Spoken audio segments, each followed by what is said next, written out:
Please like, share, and subscribe. Good day, all. Today I have been working on 2 twin-sized blankets, and today I will be starting on the second one. I'm just finishing up the first one, and the first step to do is wash it in the hottest water possible to get all the shrinking out of the way, and make sure you use color catchers.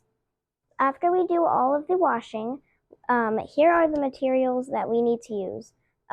First, you would need to go to the store and pick it out, but here would be the backing, the batting, and for some strange reason I picked out 3 for the front.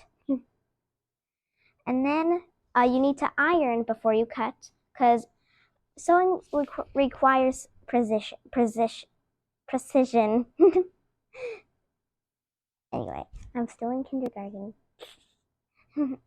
So you need to make sure that you iron before you cut, because sometimes when you cut and then you flatten it out, it could turn out to be lopsided or not the right size that you need it to be. You don't have to, but we feel it's best to start with our backing and get it out of the way before we start doing our other fabrics. Now, you don't have to, but this is what we're doing. Now, they only sell it in 40 inches this way. So we bought 6 yards. So let me demonstrate. Whatever. We bought it like this so that we can cut it in half and sew it together like that so I can get wider. And now we're going to cut off the selvage and square it up on one side, but not on all of them yet. So we are going to take these 2 and sew them together with a 1/2 inch because it's stronger to use. Now we are going to do the ironing, but before I iron, Mama's going to be cutting it with the Rotary. Kids, don't try this at home. Get a parent or legal guardian to do it for you.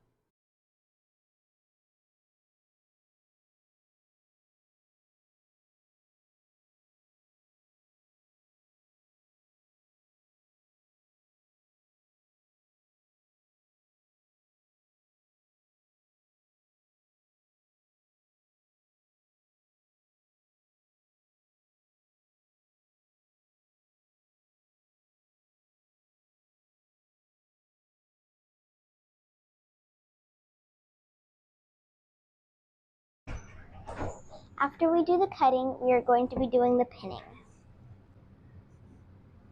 Okay, so the distance between this pin and this pin, I'm using the lightsabers, but if you don't have them, it's roughly about 4 inches. And you want the tip of the pin to be lined up with the edge of your fabric, and wherever your hid thing lands is where you're sticking your needle in.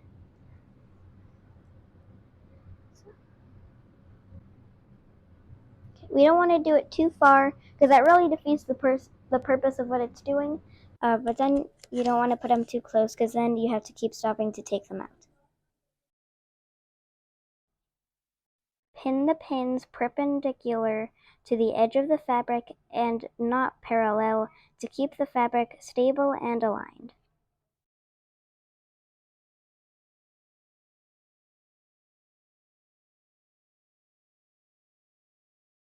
Make sure you're pinning on a flat surface.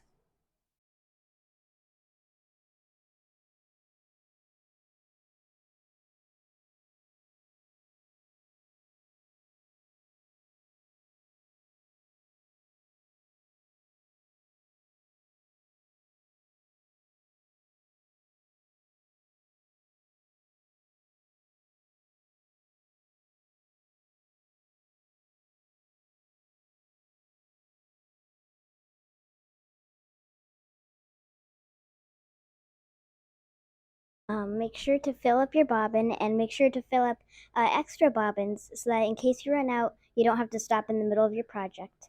And if you don't know how to wind your bobbin, go to my Wind Your Bobbin video. If you don't know, it's time to thread, and if you don't know how to do that, make sure you go to my How to Thread Your Machine video.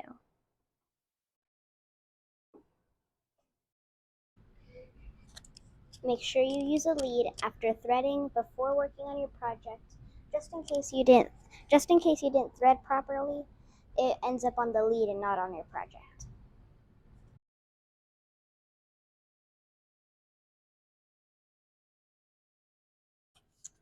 If your fabric is slipping, put a chair or something up so that the fabric doesn't drag, tug, or mess up your seam allowance.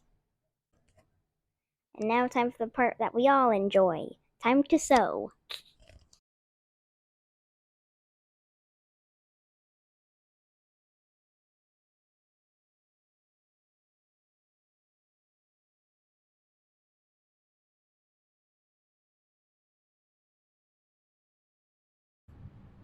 Okay.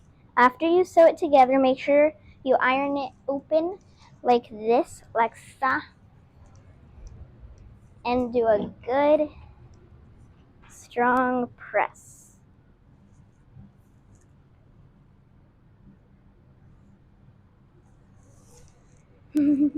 So you don't want any wrinkles, so you want to tug over here just a bit, but not too tight.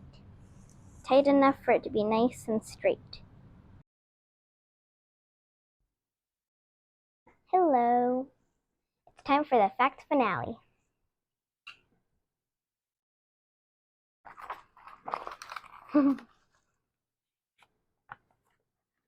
Did you know that quilting is an ancient technique of stitching layers of fabric and batting? Well, it's been fun. See you tomorrow. Yay.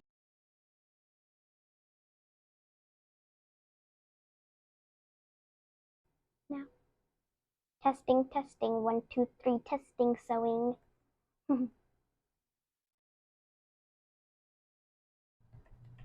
Testing, testing. Oops.